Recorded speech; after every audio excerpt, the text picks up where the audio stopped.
bienvenue à cette masterclass consacrée au développement des franchises à l'international. On est ravis avec François-Luc et nos speakers de pouvoir passer ce moment avec vous. On est sur un sujet super intéressant, enfin que je trouve super intéressant. J'entends de plus en plus de franchiseurs en parler, qui s'intéressent au développement international. On a en France pas mal de franchiseurs qui arrivent à un certain niveau de maturité, avec une certaine saturation du marché parfois, et ils recherchent des relais de croissance. Et c'est vrai que l'international, ça ouvre des nouvelles perspectives. Et ces franchiseurs aussi se posent souvent beaucoup de questions sur le sujet. Et je pense qu'ils ont raison de se poser ces questions parce que c'est un projet qui est super excitant, mais qui n'est pas forcément toujours très simple à appréhender. Donc l'objectif aujourd'hui, c'est vraiment de vous proposer un moment pendant lequel des franchiseurs vont pouvoir vous partager leurs connaissances, leurs retours d'expérience sur le sujet, vraiment du vécu sur le sujet du développement à l'international, et bénéficier également de l'expertise de François-Luc sur le sujet, qui a déjà accompagné beaucoup de projets d'internationalisation et qui en plus a publié cette année un guide super complet sur le sujet, qui est consultable en ligne, et tu pourras sûrement nous en dire un petit peu plus sur le sujet, François-Luc. Oui. Et l'objectif, c'est vraiment que vous repartiez en ayant appris des choses, que vous ayez vraiment des nouveaux éléments de réflexion pour votre développement et des actions concrètes pour avancer à l'international. Le déroulement que je vous propose pour ce matin, on va faire un petit tour de table juste pour que l'ensemble des intervenants puissent rapidement se présenter. Ensuite, le cœur du sujet, donc François-Luc animera cette partie-là, vraiment les échanges avec nos speakers, les principales thématiques qu'on va aborder. On va dire dans les grandes thématiques, il y a la préparation de ce développement à l'international. Qu'est-ce qu'il faut préparer en amont? Le modèle de développement?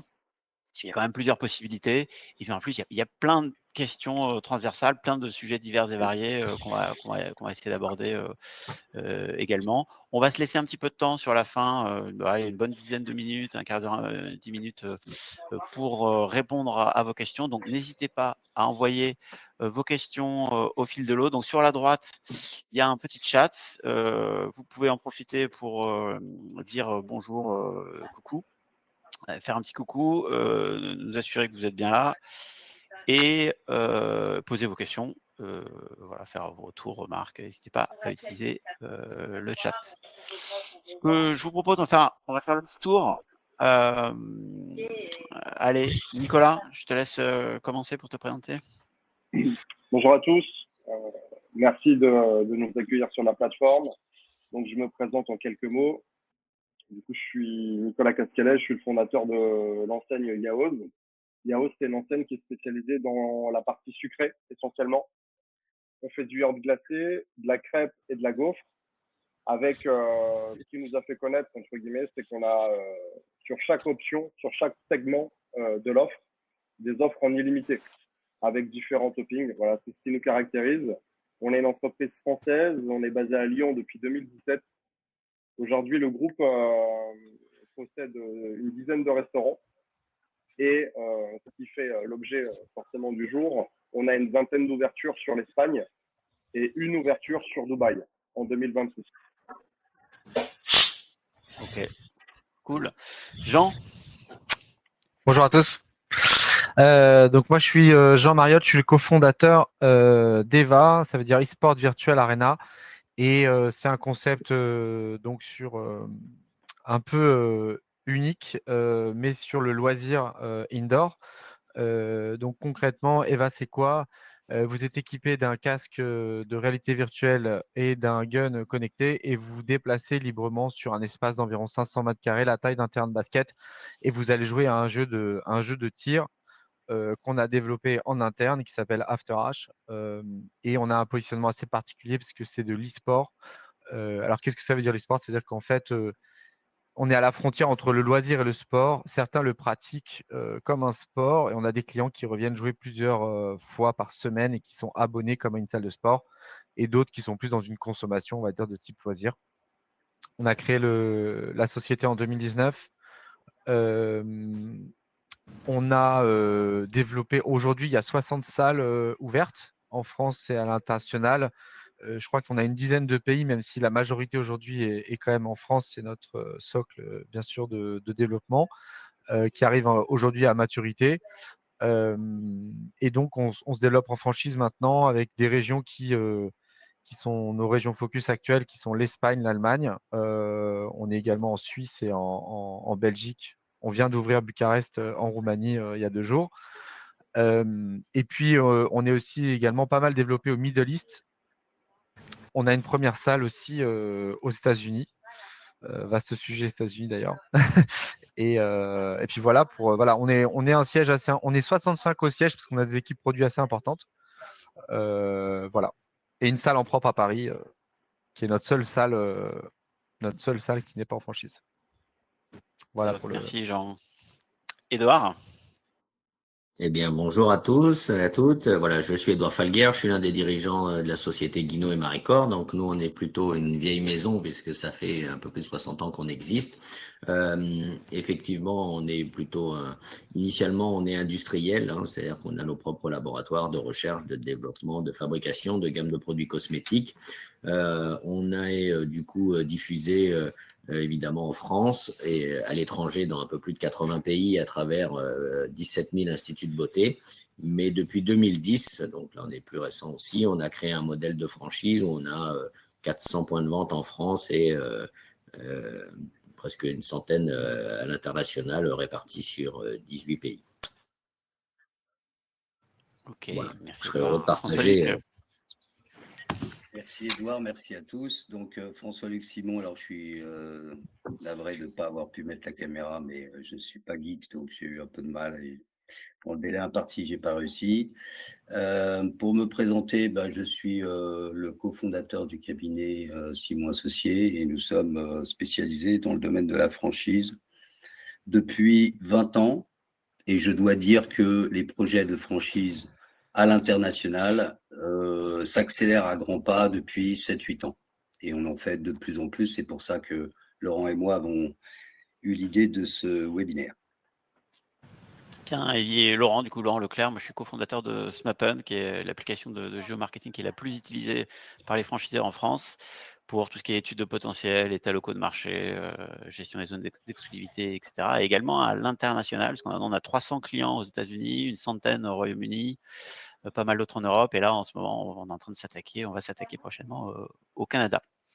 Bien, je vous propose qu'on démarre, qu'on aille vraiment au cœur du sujet. Je vais laisser la main à François-Luc pour peut-être introduire le sujet et puis et animer les échanges. N'hésitez pas, une fois de plus, à poser vos questions au fil de l'eau.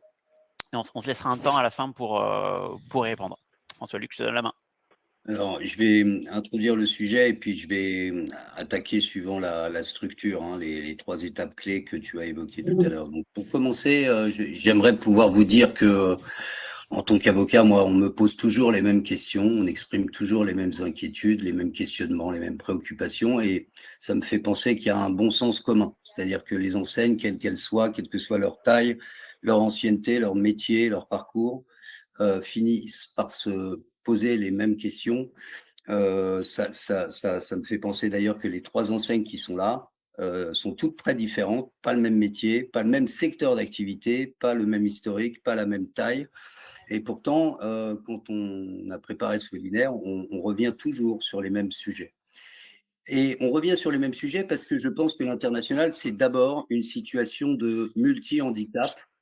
Le handicap de la distance, je veux dire par là de la distance kilométrique qui peut poser des difficultés d'ordre logistique dans certains métiers, de la distance culturelle, parce que les comportements ne sont pas les mêmes d'un pays à l'autre, des distances même parfois politiques, et par le fait aussi des difficultés souvent fiscales et ou douanières. Ça, c'est pour le handicap de la distance. Il y a le handicap aussi du marché local, parce que la concurrence n'est pas la même dans le pays domestique que dans le pays d'implantation, parce que les habitudes de consommation diffèrent, parce que le pouvoir d'achat n'est pas toujours le même. Et puis un handicap aussi des acteurs, parce que l'enseigne française n'est pas toujours équipée comme elle le devrait pour se développer à l'international, ou parce que le partenaire local implanté à l'international n'est pas toujours à la hauteur des attentes de l'enseigne française.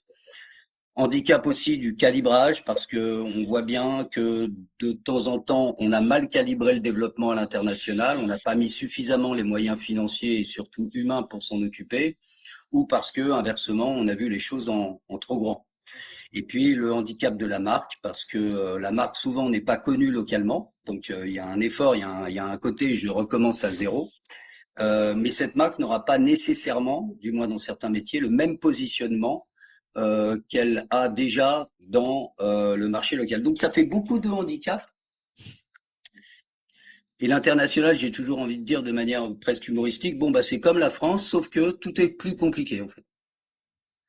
Il n'y a pas une chose qui est plus simple à l'international qu'en France. D'où l'intérêt d'en parler entre nous avec les trois entrepreneurs qui nous ont fait l'amitié de nous rejoindre pour en parler. Alors, je lance le premier thème, c'est la question de la préparation du développement de l'enseigne à l'international.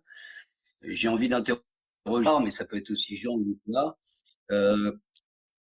J'imagine que, bon, vous avez, on en avait parlé avec Jean, deux types de pays cibles. Il y a les pays qui sont vraiment dans la roadmap parce que ça fait des années que vous les lorgnez. Vous savez que c'est là qu'il faut aller pour toute une série de raisons qui sont propres à votre secteur d'activité et à votre expérience. Et il y a aussi des opportunités parfois, hein, qui sont pas prévues au départ, mais qui peuvent s'avérer aussi intéressantes que les pays en relevant de la roadmap. Comment vous préparez, vous, votre implantation à l'international? Est-ce que ça se fait à l'arrache? Est-ce que vous prenez des mois à l'avance? Quels sont les critères en considération desquels vous décidez d'aller dans un pays ou pas? Et je ne parle pas encore du partenaire, hein, je parle du pays. Bon, si, si je peux commencer, effectivement, idéalement, moi, je vois beaucoup enfin, pour revenir sur ce que tu disais, François-Luc, et aussi mes confrères là, des autres enseignes. Ben, c'est vrai que des fois, on fait beaucoup à l'opportunité et on estime que si on fait de la Belgique, du développement en Belgique ou dans les dom-toms, on fait déjà de l'export, c'est déjà un petit peu différent. Voilà. Moi, je pense qu'effectivement, il faut se fixer des objectifs par rapport à l'originalité de son concept et essayer de mesurer sur quel marché à proximité on va pouvoir se développer. Ça nécessite des équipes, donc souvent un franchiseur il réagit, il dit bah tiens, j'ai un de mes collaborateurs, je sais pas, il parle portugais, on va essayer le Portugal ou le Brésil, etc. Parce que si déjà il y a le barrage de la langue. Donc je pense que la connaissance du marché, la découverte du marché, et ça c'est acheter des études, c'est contacter Business France, qui peut être d'un bon support, hein, faut reconnaître, ça va dépendre aussi de l'interlocuteur que vous avez. Il y a tout un tas de consultants étrangers qui réclament des success fees ou des choses comme ça, mais je pense qu'effectivement, c'est une savante combinaison de marchés cibles. Moi, je prends souvent les plus grands en cible, où là, j'investis sur des salons et des missions de prospection. Et après, bah, ça déborde quand on y va sur des opportunités qui peuvent être combinées de mise en relation. Moi, j'ai toujours beaucoup de contacts comme ça. Je ne sais pas d'où ils viennent. Ils trouvent mon numéro, ils m'appellent, ils me disent je veux faire quelque chose en Serbie. Vous voyez, c'est arrivé la semaine dernière. C'est pas un pays cible, mais bon, voilà, elle a été cliente dans un de nos franchisés. Elle est d'origine, elle a des biens, elle a envie de développer quelque chose. Donc voilà. Après, les États-Unis, oui, on le cible, on fait le salon. Un salon fameux aux États-Unis qui s'appelle le Multi-Unit Franchise Conference, qui est vraiment quelque chose là de significatif. En Asie aussi, on fait les salons au Japon. Donc voilà, on cible un des pays sur lequel on met des moyens et les autres, eh ben, ça arrive un petit peu comme ça. Mais on fait toujours par contre une étude de recherche de partenaires avec des professionnels des partenaires. Bon, Nicolas, peut-être une réaction par rapport à ça? Oui, en effet. Bon, pour compléter un peu les propos d'Edouard, effectivement, voilà, c'est un petit peu de la même manière aussi qu'on fonctionne, avec une particularité, parce qu'on est dans une zone food nous concernant. Moi, j'aime bien travailler en gestion de bon père de famille aussi. Nous, pour parler de l'Espagne, parce que c'est au cœur de notre développement actuel, nous, ce qu'on a fait dans un premier temps, c'est qu'on a physiquement été sur différentes zones du pays pendant plusieurs jours pour étudier la concurrence, étudier les flux, se rendre compte aussi un petit peu des prix du marché, puisque le SMIG espagnol est un petit peu en dessous du SMIG français. Chose faite, moi, ce que je conseille, entre guillemets, puisque visiblement ça fonctionne bien pour nous, c'est déjà en interne d'être prêt au niveau des infrastructures à envoyer en termes de logistique voilà, la partie opérationnelle sur la zone. Ensuite, après, ce que je conseille, puisque encore une fois, visiblement, ça se passe bien pour nous, c'est de s'entourer. On essaye toujours d'un très bon avocat, d'un très bon comptable et surtout d'une personne qui maîtrise parfaitement la langue. Voilà, donc nous, c'est ce qu'on a fait. Dans un second temps, hein, d'ailleurs, hein, puisque le retour d'expérience, c'est que sur un premier temps, on a voulu y aller un petit peu par nos propres moyens. Bon, on s'est vite rendu compte que certaines personnes voulaient profiter un petit peu de la situation, nous prendre pour des touristes, hein, en quelque sorte.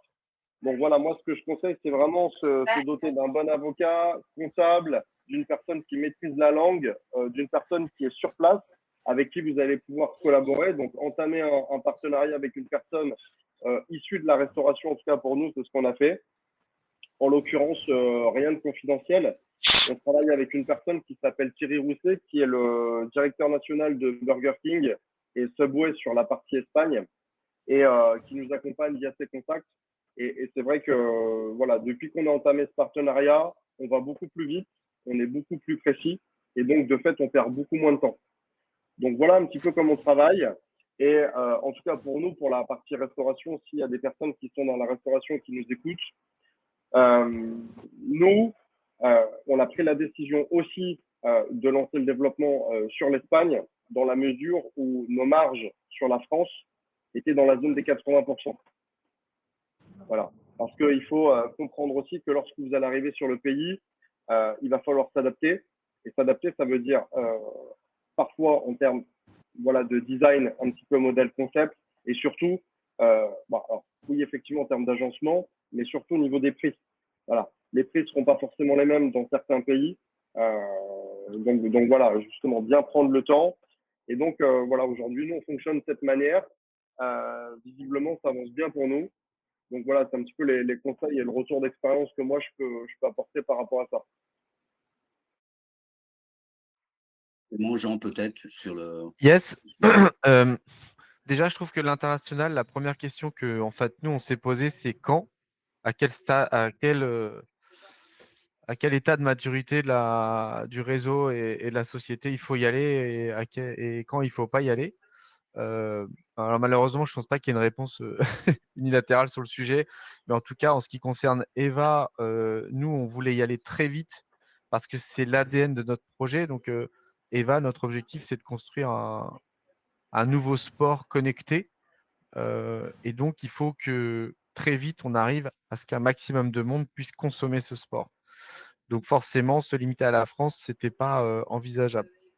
Une fois qu'on a dit qu'on voulait y aller, parce que ça coûte quand même cher d'aller à l'international. D'ailleurs, Eva, nous, on a sous-estimé le coût d'y aller. Donc ça, c'est le premier point. Le deuxième point, du coup, c'est quand on a défini nos pays effectivement target.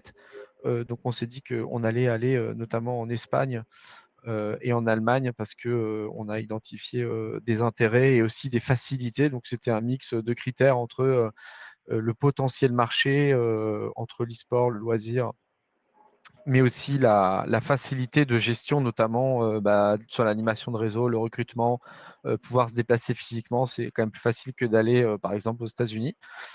Et donc, c'est pour ça qu'on a mis ces deux pays en cible. Et donc, sur ces pays cibles, on a investi pour recruter des équipes locales, notamment de sales, marketing et support. Une fois que voilà. Et là, on a aussi maintenant des équipes real estate, puisque notre business est quand même très, enfin, le cycle d'ouverture est très lié au fait d'être en capacité de trouver un local. Ça, je pense qu'il y a pas mal de réseaux et de franchisés qui sont confrontés à ça. Voilà, donc ça, c'est pour la partie, on va dire, pays focus. Et après, on reste opportuniste sur le reste du monde. Et des fois, il y a des opportunités qui sont devenues après coup des focus. Par exemple, la région du Middle East, ce n'était pas du tout dans la roadmap. Et aujourd'hui, on va bientôt avoir une dizaine de salles là-bas parce qu'il y a une grosse traction. Et donc, ce qu'on fait, c'est que là, on a essayé vraiment d'améliorer au cours des années les critères de sélection, de dire on y va, on n'y va pas. Donc, au début, on mettait juste le critère est-ce que c'est un multi-master franchisé, est-ce qu'il est solvable, est-ce qu'il est assez solide pour ouvrir plusieurs salles et pas seulement une.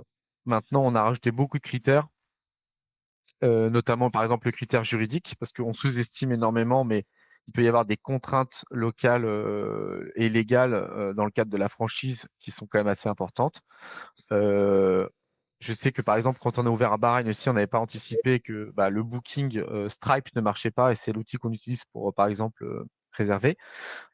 Et donc, on a dû redévelopper un nouveau système de paiement qui n'était pas prévu au contrat. Donc, c'est le franchiseur qui l'a financé pour une salle au départ. Et donc, c'était un coût énorme parce qu'on n'avait pas du tout anticipé ce point. Donc, voilà, je pense c'est important de se lister l'ensemble des points sur les nouveaux pays pour estimer les contraintes et les coûts qui vont arriver. Et après, la stratégie de dire on va que dans un pays ou dans tous les pays, je pense que c'est vraiment lié au projet et à l'ambition qu'on veut se fixer sur le projet. Quel est, ouais, Ouais. quel est ton regard, ta vision sur les critères du choix du partenaire? Ah, déjà, ils ont beaucoup évolué entre 2019 et maintenant. En 2019, la personne qui voulait signer avec nous, on signait. Aujourd'hui, on a un scoring quand même beaucoup plus poussé sur effectivement la sélection du franchisé. Donc, bien sûr, la solvabilité existe toujours, mais la compréhension du projet est très importante. On aime aussi que le franchisé, je crois que ça a été mentionné, mais connaisse le tissu local et maîtrise parfaitement la langue locale également. On a ouvert des salles à l'international avec des Français qui voulaient ouvrir à l'international. Ce n'était pas les plus gros succès. Je pense que c'est mieux d'avoir au moins, si c'est un binôme par exemple, d'avoir vraiment un local qui parle nativement la langue et qui connaît vraiment son métier, sa région.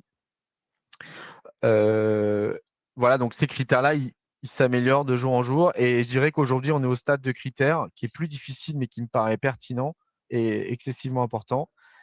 En fait, je me suis rendu compte que quand on recrutait des collaborateurs au siège, on a un process de recrutement qui est quand même très poussé et que paradoxalement, ce process était moins poussé sur la sélection des franchisés. Alors qu'un collaborateur, au final, on peut le licencier. Un franchisé, c'est quand même plus compliqué. Et du coup, aujourd'hui, je pense qu'il y a un critère qui est clé et qu'il faut qu'on arrive à intégrer, mais ce n'est pas encore fait, c'est work in progress. C'est qu'il faut, d'une part, qu'on développe la culture. On a développé beaucoup la culture d'entreprise au sein d'Eva, mais par contre, on n'a pas, je pense, assez développé la culture franchisée. Et qu'au final, un bon réseau de franchisés, c'est finalement des gens qui peuvent être très différents, mais qui vont avoir les mêmes valeurs. Et donc, je pense qu'il faut qu'aujourd'hui, on travaille au niveau du scoring sur les valeurs.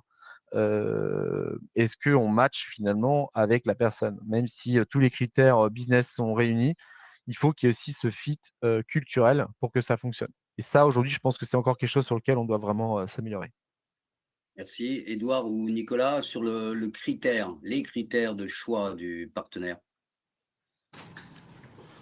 Bon, c'est vrai qu'il faut le rencontrer, hein, c'est une savante et on va dire rencontre et la notion du temps des fois elle n'est pas forcément la même d'un pays ou d'une culture à l'autre, hein, voilà, donc évidemment nous on reçoit, les premières démarches c'est nous qui les faisons et on va sélectionner des gens qui vont correspondre à notre ADN, alors soit parce qu'ils ont l'expérience déjà d'une distribution dans la beauté, soit parce que effectivement ils ont une expérience de distribution dans la franchise, hein, voilà, moi c'est les deux axes on va dire que je regarde. Après c'est la capacité financière, les réussites éventuellement passées, leur organisation, hein, est-ce qu'ils ont des moyens humains aussi à pouvoir mettre en place.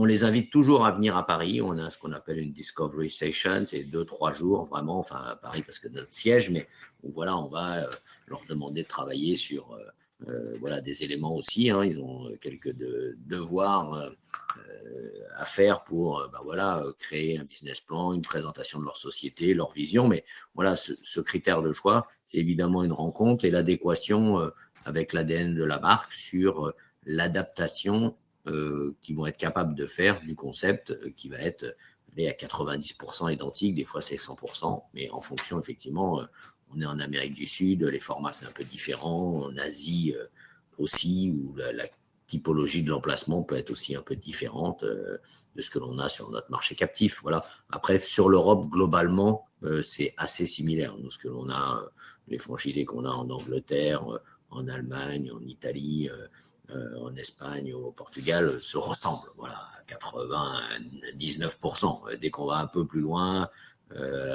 à l'Est, en Asie, voilà, le format peut différer un petit peu. Nicolas, tu te retrouves dans ces critères et est-ce que toi, tu as d'autres critères que cela? Est-ce que vous m'entendez? Oui. Oui. Globalement, c'est assez similaire. Après, moi, si je peux éventuellement rajouter, c'est que chez nous, bon, voilà, il y a aussi une condition de cash flow parce que il faut considérer que le franchisé à l'inter ou le master franchisé, il faut quand même qu'il soit un petit peu autonome. On n'est pas à côté. Et parfois, voilà, il lui faut un petit peu de ressources. Donc, nous, ce qu'on demande, c'est un passé entrepreneurial qui soit très autonome quand même malgré tout, porteur de la marque. Hein. On veut un vrai ambassadeur. Bien évidemment, ça va avec son cash flow.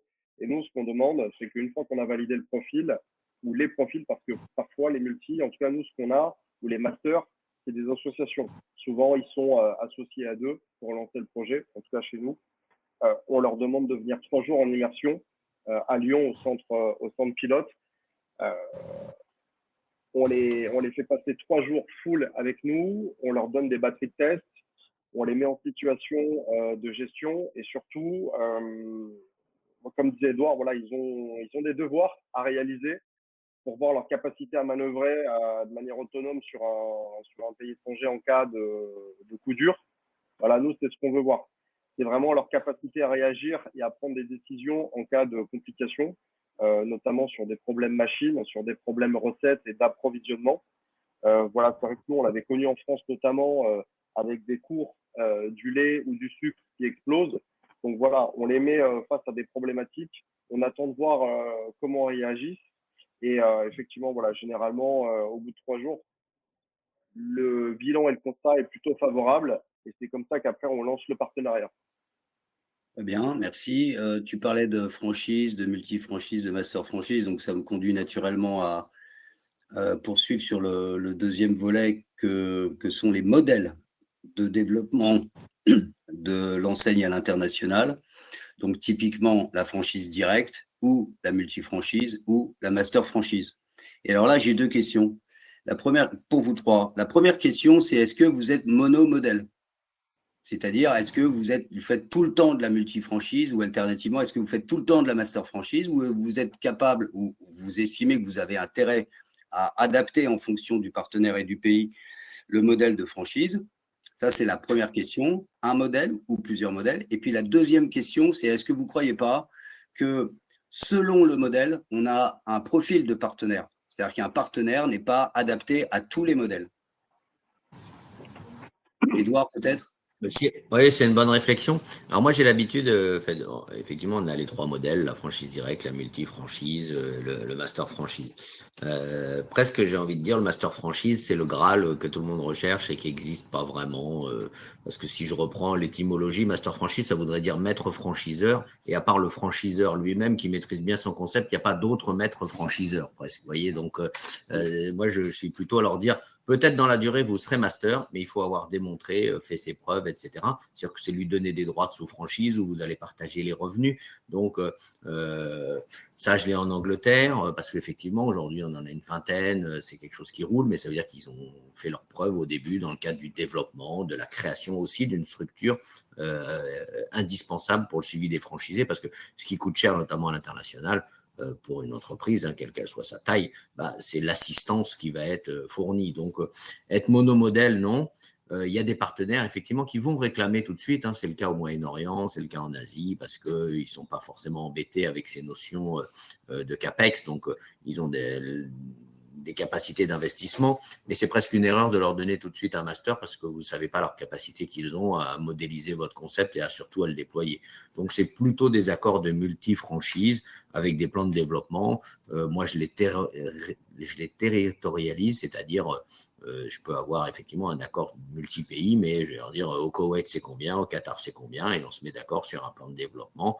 Et si voilà, ça cloche une année, est-ce qu'on rattrape l'année d'après ou est-ce que l'exclusivité est perdue? Mais ça peut dépendre plus potentiellement du partenaire ou de la zone géographique. Maintenant, la franchise, ça reste pour moi un moyen de développement, la master franchise ou la multi-franchise aussi, et c'est-à-dire qu'on va sous-traiter une partie de l'investissement à quelqu'un en lui restituant une partie de nos revenus.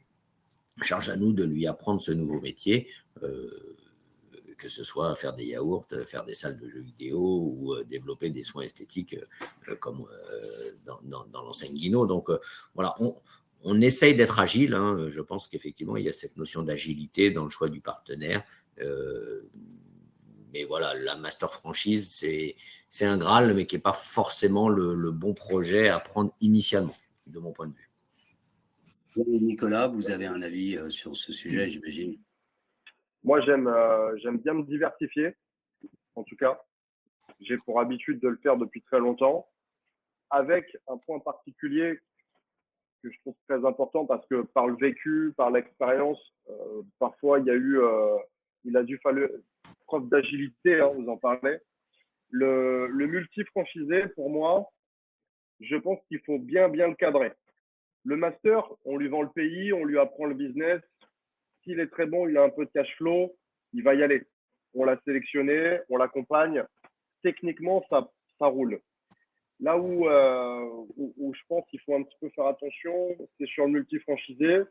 Parce que quand on a un business qui roule, le multi, c'est un entrepreneur qui a un petit peu les crocs. Il veut développer, il veut aller vite. Donc, pour votre marque, c'est très intéressant.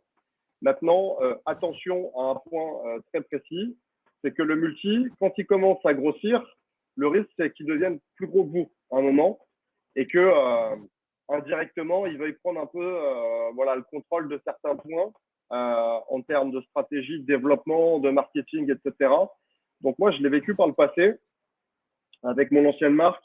Et c'est vrai que, je dirais, attention au multi, il faut le cadrer dès le départ parce que ça va rouler pour lui, il va en faire 5, 10, puis 15. Et puis le jour vient où il est plus gros que vous et il va vouloir, c'est le jeu, hein, vous dicter certains points. Donc, c'est pas comme ça que ça fonctionne, mais en tout cas, je pense qu'il faut faire attention sur le profil du multi. Après, ce que disait Edouard, effectivement, voilà, je pense qu'il ne faut pas griller les étapes. Voilà, il faut aller pas à pas brûler les étapes. Mais effectivement, voilà, dès que le franchisé maîtrise bien le concept, il en a fait 1, 2, 3, effectivement, il faut lui ouvrir les vannes et l'accompagner à développer la marque. Mais voilà, j'aime bien me diversifier. En ce qui nous concerne, nous, les critères de réflexion par rapport à la question, c'est la rapidité de développement. Vous avez compris, on est très focus sur aller vite. De mon point de vue aujourd'hui, on est plus rapide à signer 1000 franchisés mono-salles que un master qui va faire 1000 salles. Et potentiellement, on dilue le risque aussi de l'heure de casting. Parce que si on s'engage avec un master franchisé ou un multi-franchisé dans un tournoi qui peut devenir potentiellement master, et que ça ne marche pas, en fait, on a rapidement perdu 1 an, 18 mois sur le développement. Et donc, on essaye, en tout cas, nous, dans nos pays focus, d'avoir une stratégie identique à celle de la France avec plein de monos super franchisés. Alors après, le mono franchisé va ouvrir 2, 3 salles parce que ça marche bien comme en France. Mais voilà, on est assez vigilant en tout cas sur le candidat qui arrive en disant voilà, je vais vous ouvrir un pays et je vais vous ouvrir 50 salles en 3 ans. Parce que nous, on a ouvert 50 salles en 4 ans en France et c'était dur. Donc je sais que quel que soit le montant qu'on peut mettre sur la table, faut faire attention à ça. Après, il y a des pays qui sont assez spécifiques, comme par exemple la Chine, où je suis d'accord avec Edouard. Enfin, c'est peut-être, je ne sais pas si tu faisais référence à ce pays-là, mais en tout cas, nous, par exemple, tous les leads qu'on a sur la Chine, ils veulent tous l'exclusivité de la Chine. Donc bon, la Chine, c'est quand même un gros marché. On est assez réticent à ça. Voilà. Et de mon point de vue, on a aussi des modèles aujourd'hui qu'on creuse. C'est de donner fait d'avoir un paiement upfront assez important sur un pays et ensuite de donner les clés donc là c'est plus dans le cadre d'une master franchise, de donner les clés sur la suite du développement avec l'autorisation du coup de sous-licencier. Voilà, c'est quelque chose qu'on étudie aujourd'hui. Après, opérationnellement parlant, honnêtement, je pense que c'est pas forcément trivial parce qu'il y a plein de sujets sur lesquels il faut arriver à former. Mais ça peut être intéressant sur des pays que vous n'avez pas forcément focus parce que le paiement upfront qui peut être assez conséquent peut finalement aussi aider à développer le reste du réseau par ailleurs. C'est pour ça qu'on l'étudie également. Voilà, donc Est-ce nous, que on est Jean, plutôt des monofranchiseurs avec une tendance multi autour de 4-5 salles. Et on n'a jamais fait de master franchise aujourd'hui, en tout cas. est-ce que l'un de vous trois est d'accord avec l'idée qui voudrait que finalement, bon, le plus simple, c'est sans doute la franchise directe. Si on veut mettre la barre un peu plus haut, c'est la multifranchise. Si on veut encore plus haut, c'est la master franchise. Est-ce qu'il n'y a pas un degré de difficulté qui diffère d'un modèle à l'autre? Que les Moi, j'ai qualités ne envie. sont pas les mêmes. Quand je suis Non, franchisé les direct, qualités. bon, Ouais. je suis franchisé, mais master franchisé, c'est être franchiseur aussi, comme disait Edouard. Alors après, moi je vois ça un peu différemment. Master franchisé, c'est presque plus facile parce qu'on dit, bah tiens, vous avez un territoire, il y a un plan de développement, etc. Mais c'est sa capacité à le réaliser qui, euh, qui est compliqué. Et puis, moi j'ai vécu différentes entreprises, etc. On avait des fois cette faculté de dire à l'américaine, bon, bah vous voulez un territoire, c'est tant, je sais pas, on parle de un demi-million d'euros, etc. Et puis vous en ouvrez autant que vous voulez. Moi, je préfère le facturer au fil de l'eau parce que je pense qu'effectivement, voilà, de toute façon, j'ai les équipes, c'est coûteux, donc autant amener le support et ne pas gréver son investissement pour plutôt qu'il ouvre les différents formats prévus ou qu'il intègre son plan de développement avec cette phase où lui doit tester pour aboutir à un modèle qui soit, on va dire, pérenne sur le marché et ensuite bah, pouvoir effectivement le sous-franchiser. Mais oui, le plus simple, c'est ça. C'est aussi le plus coûteux, mais après, en termes de coûts, qu'on aille voir un franchisé ou un master franchise, c'est le même billet d'avion, c'est le même billet de train, enfin voilà, c'est la même personne qui va, elle n'est Condition que pas le master handicapée. franchisé fonctionne. Hein. Encore faut-il qu'il fonctionne. Hein. Exactement, voilà, et c'est ce que disaient Jean. Hein. Des fois, on a des gens, ils disent, bah moi, je voudrais, je sais pas, tout le territoire parce que voilà, et puis je vous paye, j'ai les moyens, et puis on n'a qu'un seul magasin qui est plus ou moins foireux, et puis finalement, voilà, ça nous tue l'image, et puis surtout, il n'y a pas de développement, et avant qu'on retrouve quelqu'un d'autre, c'est catastrophique. Donc c'est pour ça que il est plus aisé, je pense, moi, de demander des investissements, on va dire, réduits, de faire la preuve dans un second temps avec peut-être voilà une road to voilà une mise sur le marché progressive. Tu fais de la franchise, tu en ouvres 2-3 et quand tu as fait tes preuves, on se met d'accord sur un modèle et là tu vas m'engager sur un plan de développement avec des choses très timées pendant 1 an, pendant 2 ans, pendant 3 ans et après le contrat de master franchise est dans tous les cas la meilleure solution. Mais moi je connais beaucoup la franchise des États-Unis parce qu'on est membre de l'AIFE, etc. Mais c'est vrai que eux, c'est le rouleau compresseur. Ils vont en France, ça marche pas. Ils vont en Allemagne, ça marche, ils s'arrêtent un peu. Après, ils vont en Pologne, après, ils vont en Russie. Et ils font le tour. Et au bout de 5 ans, ils reviennent. Le concept a changé et ils vendent des droits d'entrée. Bon, c'est une logique économique qui est la leur et tout le monde le comprend. Nous, on fait pas tout à fait comme ça au niveau de Dino et de Maricor. Voilà. Et idéalement, oui, avoir un master franchise, c'est la solution la plus confortable, même si on partage les revenus finalement. Est-ce que François Alors, Luc, quel que finalement, soit. dans les trois niveaux que tu disais, la différence, c'est peut-être pas une différence de complexité, mais une Oui, différence de niveau de risque, finalement, non? oui, c'est lié, effectivement. Nous, il y a un truc qu'on fait dans les contrats, en tout cas sur tous les multi et masters, c'est qu'on met quand même de manière assez précise des portes de sortie si le planning et l'agenda n'est pas respecté sur les ouvertures. Ce qui permet quand même de mettre des garde-fous sur la capacité à aller chercher d'autres candidats si on a donné une exclusivité ou autre. Voilà, donc ça, Non, c'est intéressant ce que tu dis, Jean, parce que ça évoque directement, comme par magie, le troisième volet qu'on devait aborder, à savoir les questions transversales. Les questions transversales, il y en a essentiellement 5, même s'il y en a en réalité plus. La première, c'est l'optimisation du développement. La deuxième, c'est le plan de développement dont je viens de parler et qui est lié au premier. Le troisième, c'est les différents flux financiers, la fiscalité, les aspects douaniers, le cas échéant. Il y a la protection de la marque et enfin le choix de la juridiction applicable ou du droit applicable. Peut-être qu'on va rester sur des choses plus terre à terre et je dirais opérationnelles. Comment vous voyez le plan de développement en multi ou en master? Est-ce que vous avez évolué dans vos réflexions entre vos premiers pas à l'international et l'expérience accumulée depuis que vous y êtes? Moi, j'ai toujours un raisonnement comptable. C'est-à-dire que je suis très prudent. Donc, j'aime bien appliquer la méthode de l'escargot. J'aime bien identifier une zone, une région. On va essayer de cloisonner, de conquérir un petit peu tous les territoires de la région. Une fois qu'on a pris possession voilà, sur les différentes zones de la région, là, après, on va aller chercher à l'extérieur. Un petit peu ce que nous, à la base, on avait fait en France. On avait cloisonné un petit peu le quart sud-est. Et là, pour l'Espagne, on est vraiment voilà, sur un cloisonnement Costa del Sol.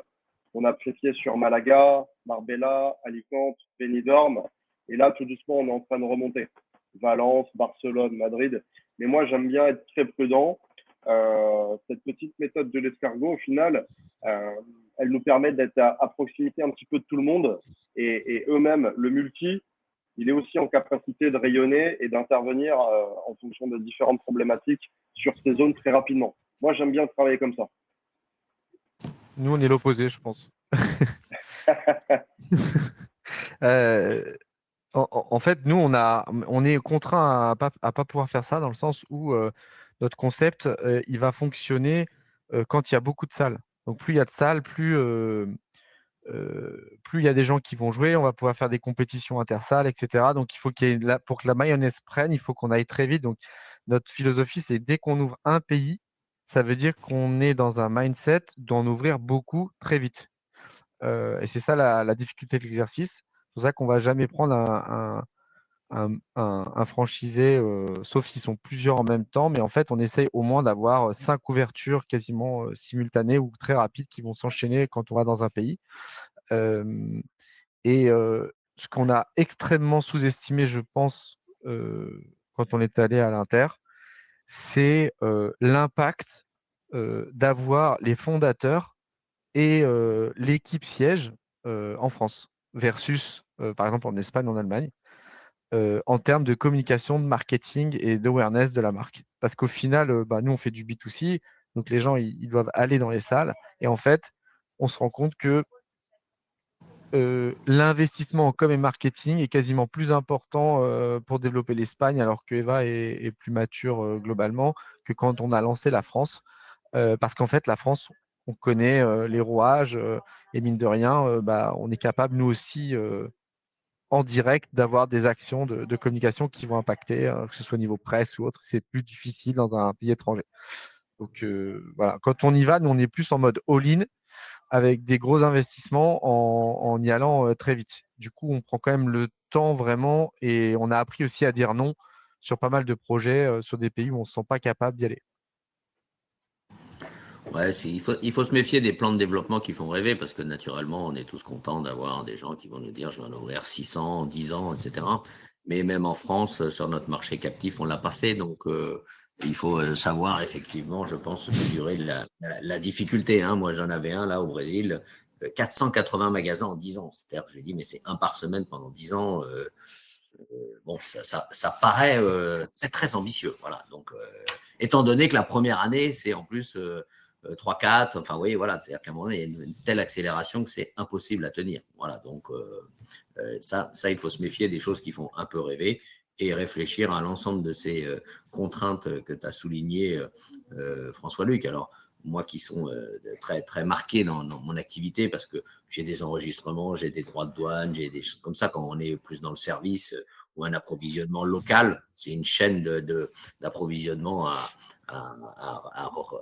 recréer, tandis que moi, c'est tout exporté, c'est tout du made in France, les produits cosmétiques. Donc, c'est dans chaque pays faire des enregistrements de formules, d'étiquetage si c'est besoin, de contrôle avant l'expédition en fonction des pays. En Arabie Saoudite, ils font un contrôle intertech, donc il faut faire venir une société qui nous dit, voilà, les produits, ils contrôlent à l'unité les produits, l'étiquetage, etc., etc. Donc, voilà, il y a l'ensemble de ces notions et qui supporte ces coûts, c'est aussi des choses à définir en amont dans ces échelles de prix avec ses partenaires. Oui, alors ça pose la question qui apparaît de plus en plus d'ailleurs dans la réflexion des enseignes, je le vois bien, où on ne veut plus toujours, pas systématiquement, pas autant qu'avant, réfléchir par pays et par zone, par des zones qui sont parfois plus petites que celles du pays à l'intérieur desquelles elles se situent. On réduit un peu la voilure et l'ambition et on densifie la zone. L'idée étant d'optimiser. Donc, si on n'a pas l'inconvénient auquel Jean faisait allusion, à savoir je dois massifier dans tout le pays parce que je dois mettre en évidence le e-sport que j'ai créé et le rendre le démocratiser en quelque sorte, parce que c'est ça que tu dis. Quand on n'a pas cette contrainte, plutôt que de faire la Chine, parce que j'en vois moi des projets, on arrive, on dit je veux la Chine. Bon, la Chine, quand tu vois la taille, faut quand même que le gars soit très costaud et comme le disait Edouard, bon, un plan de développement pour faire 500 points de vente, bon, ce soit atteint. Donc, voilà, c'est une question que je vous pose. Est-ce qu'il ne faut pas réduire la voilure pour densifier, optimiser?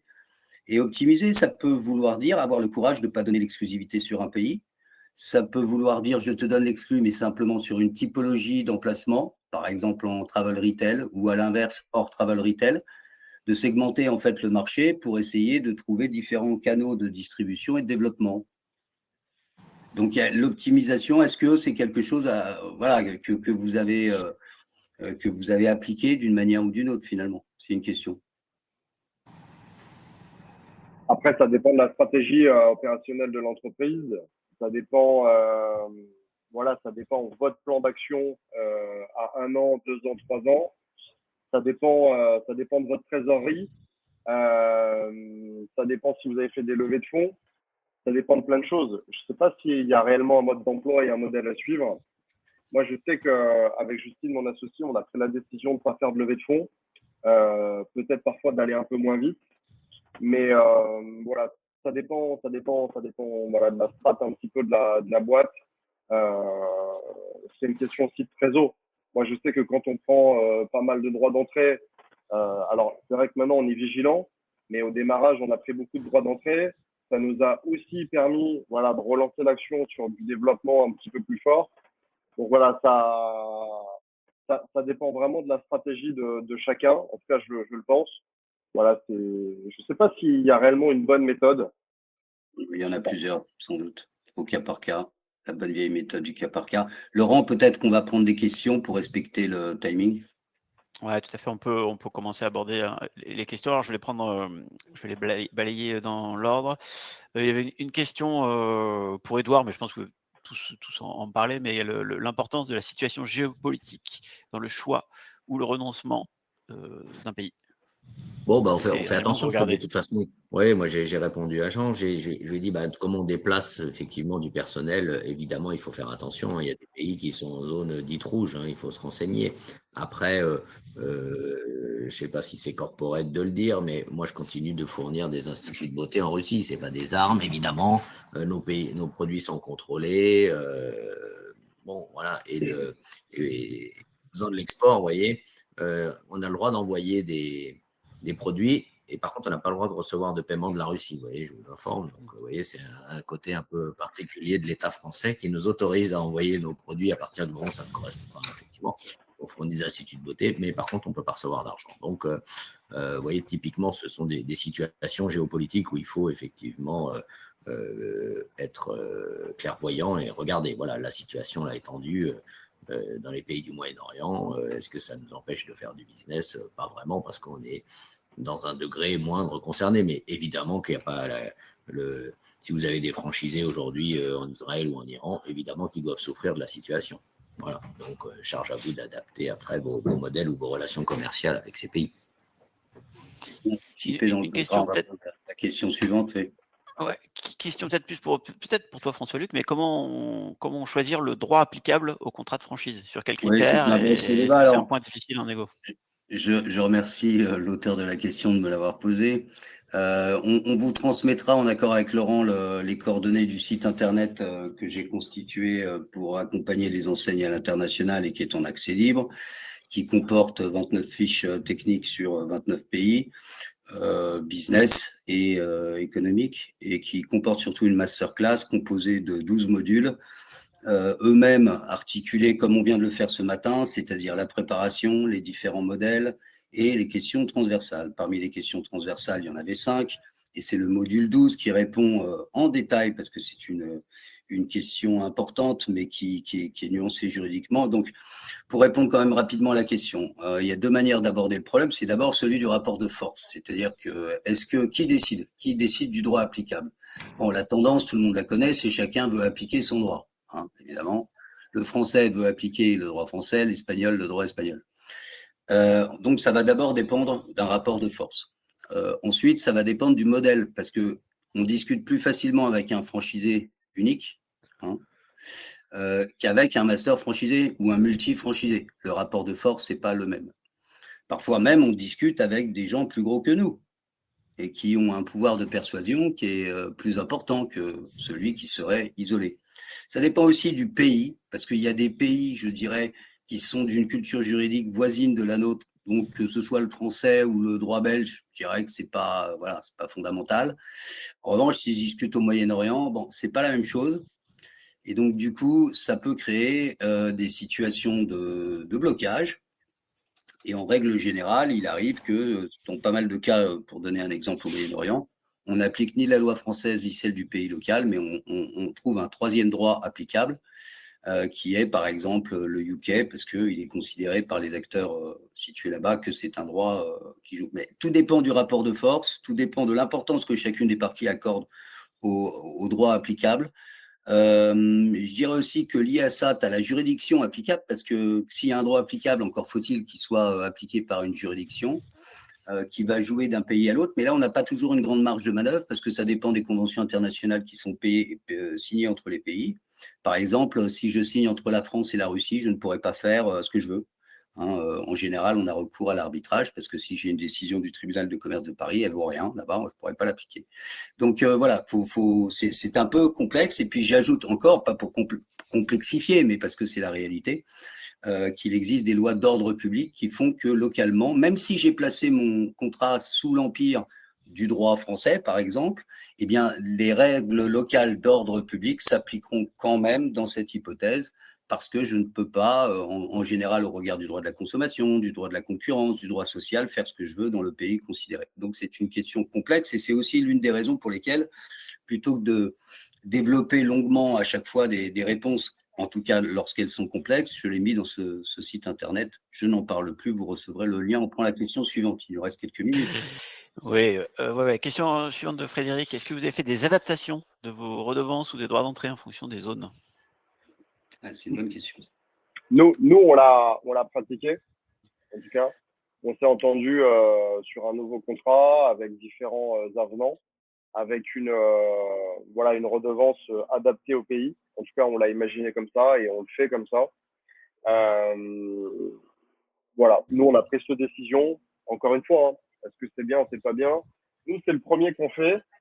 On a aussi voulu jouer le jeu de l'accompagnement et de la relation commerciale. Donc, en tout cas, nous, on l'a fait de cette manière. De notre côté, ouais. De notre côté, non, c'est pas quelque chose que. Toi, ta position, Nicolas, c'est pourquoi enfin, tu peux m'expliquer juste parce que je voudrais juste rebondir, mais ça m'intéresse de comprendre un peu plus pourquoi tu as cette position aujourd'hui. Nous, on est une marque qui est encore jeune et parfois, dans le plan d'action de développement, l'acteur qui nous rejoint, donc là, en l'occurrence, c'est les multi-franchises ou la master franchise pour l'Espagne, on considère, et ça, c'est notre point de vue, que mine de rien, c'est le premier pays, ils prennent aussi un risque. Alors, sur chaque projet, il y a un risque et l'idée, c'est de le minimiser et de le contrôler et de le maîtriser. Mais si tu veux, nous, aujourd'hui, en tant que société un peu de famille, tu vois, boîte familiale, on avait vraiment à cœur de jouer le jeu et de se dire, OK, les mecs qui vont sur le plan développement, ils vont poser 5 millions d'euros. Du coup, c'est au démarrage, c'est pas parce que. Oui, C'est ça, parce que nous, en fait, j'allais dire, j'ai encore, parce que je voulais pas encore dire que j'étais pas d'accord avec toi, mais au final, c'était pour ça que je te posais la question, c'est qu'en fait, nous, on fait l'effort sur le pionnier, on va dire, celui qui va y aller au début, mais a priori, on essaie d'avoir une politique homogène sur l'ensemble des pays, en tout cas. Non, mais c'est ce qu'on fait aussi. Mais pour le démarrage, c'est important pour nous de leur montrer qu'on est avec eux, qu'on croit aussi au projet. Et tu vois, typiquement, sur les droits d'entrée de base, voilà, on joue un petit peu le jeu du commerçant parce que ils prennent de gros risques. Hein. Donc, l'idée, c'est aussi de leur montrer qu'on est là pour eux, qu'on les accompagne et qu'on croit au projet. Bon, Ok. voilà, Bon, donc, nous j'ai un système de redevance, moi, fixe.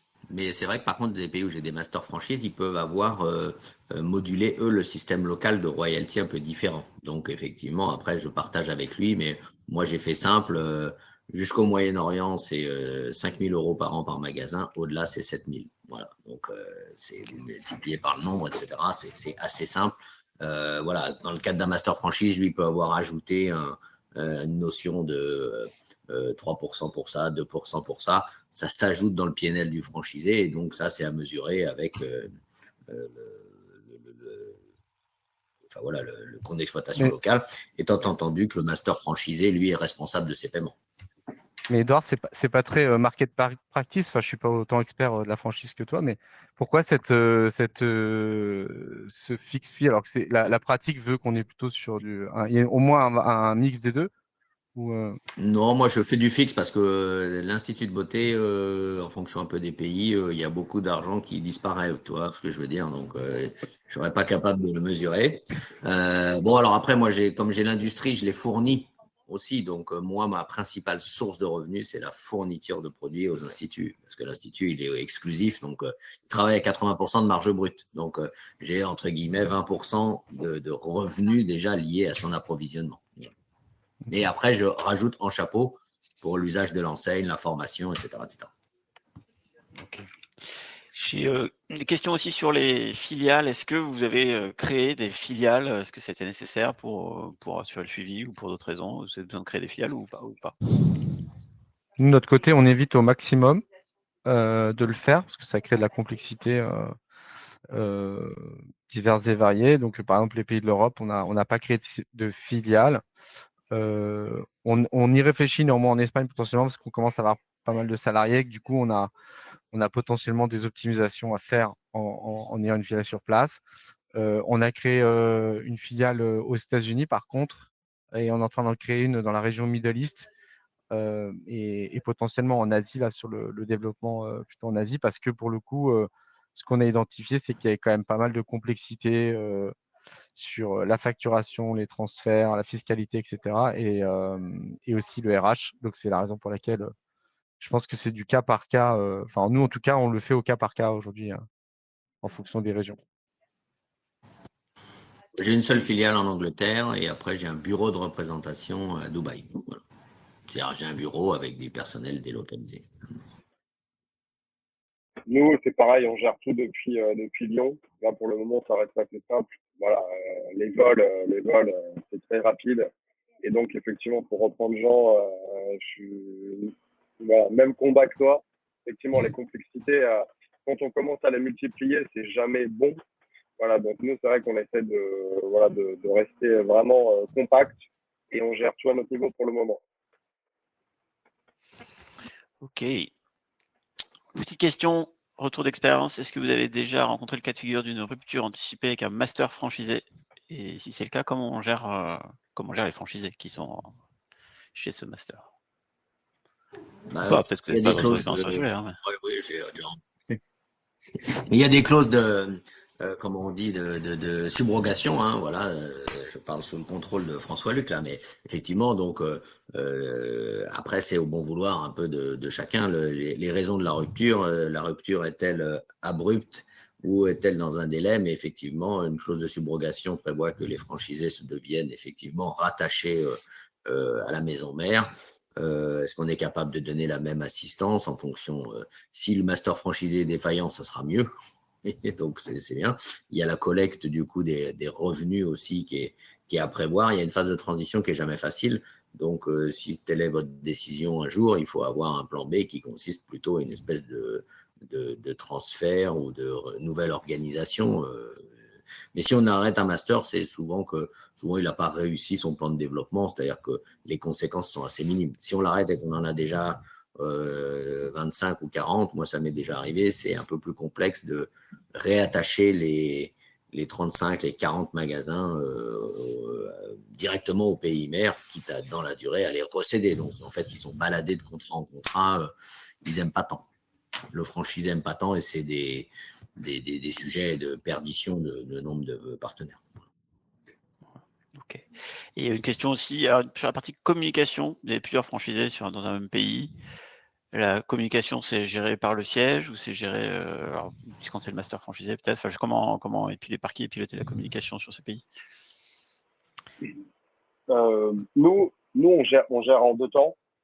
On a l'équipe du siège ici, marketing, qui fait toute la partie marketing, PLV, visuel, campagne de sponsor pour tous les restaurants en France. Ce qu'on fait pour l'Espagne, c'est on leur met à disposition un espèce de drive dans lesquels ils peuvent venir piocher, en temps en heure, ce qu'ils ont besoin. Et après, effectivement, ce qu'on leur demande, c'est d'être autonome malgré tout, avec au moins une personne qui s'occupe vraiment de la partie réseaux sociaux, et on se débrouille bien. Les campagnes de SEO, SEA, on les gère nous, pour eux. Mais sur toute la partie réseaux sociaux, après, ils sont autonomes. Voilà, ils ont un drive, ils piochent, ils se servent. Et puis après, l'équipe marketing d'ici, travaille aussi pour eux en fonction de leurs besoins. Nous, on distingue 2 choses, c'est l'awareness, la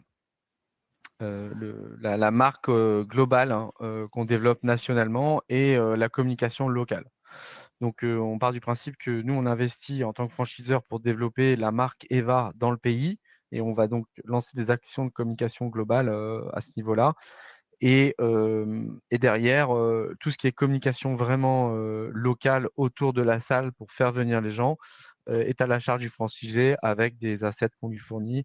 La seule chose qui est gérée en local et au national en clé en main, c'est les campagnes médias ads, où on a structuré l'ensemble du sujet chez nous avec une équipe internalisée. On n'a même pas une agence externe.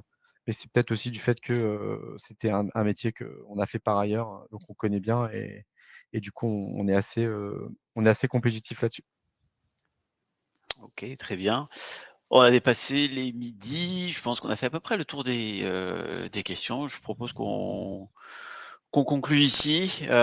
Merci à tous. S'il reste des questions, s'il y a encore des points que vous voulez aborder, je pense que vous pouvez éventuellement prolonger les échanges. N'hésitez pas à contacter Nicolas, Jean, Édouard, François-Luc ou moi, peut-être via LinkedIn, tout simplement. De toute façon, on vous enverra le replay et un lien vers le guide du développement des enseignes à l'international qu'a créé François-Luc. N'hésitez pas à partager ces éléments. Le prochain événement sera en septembre avec Sylvain Bartholomeu, qui est dirigeant de Franchise Management, où on parlera des défis du recrutement en franchise, un beau sujet pour la rentrée. Et puis, n'hésitez pas à faire vos retours aussi sur le format de la masterclass. On est toujours preneur pour savoir si ça vous a plu, ce qui vous a moins plu et qu'est-ce qu'on peut éventuellement améliorer. Merci à tous. Je vous souhaite une très bonne après-midi. Merci aux participants et très bonne journée. À bientôt. Merci. Au revoir.